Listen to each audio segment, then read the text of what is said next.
ស្រណោះស្រុកស្រែចុងខែកដេកខ្យល់តជាស្រាលស្មៅបៃតង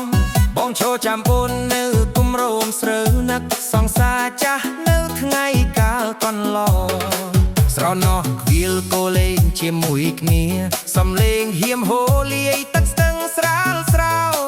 បងនឹងជីវ៉ាសាងអានិសាវរីយ៍ថ្មីច្រៀងឲ្យអូនស្ដាប់ក្រោមមេឃលឿងលាយកាយ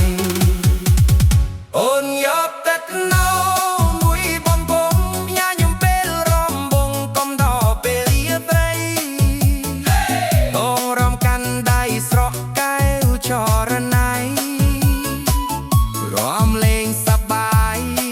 ក្រោមចន្ទរាលះពេញបូមៃរំបងលោកកាសប្បាយខ្ញៀវខ្ញាអូនហើយនឹងបងញញឹមមើលមកគ្នា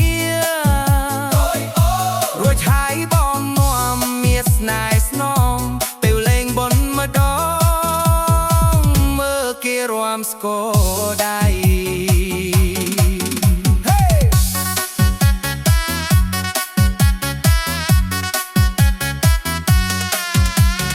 ណោះខៃភ្លឺលើដើមថ្នោតយិនក្លប់ចូលដុសជើងខាងស្ពានភ្លៀងចាស់ចាស់ថាខៃពេញបូមៃស្នេហ៍នេះយាយពិតមិនងាយបែកបៀង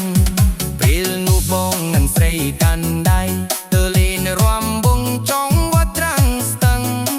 សំលេងច្រៀមឆ្លងតាមដាល់ថ្នោតបេះដូងក្តោបតាប់យកមាត់ញញឹមស្ងៀមស្ងាត់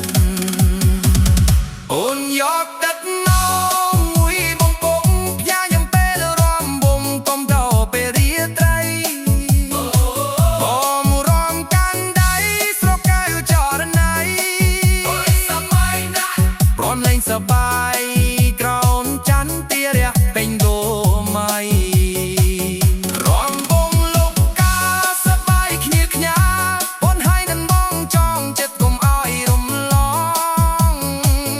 រួចហើយបងនាំមានស្នេហ៍ស្នងទៅលេងបនម្ដងមើលគេរាំស្គរដៃ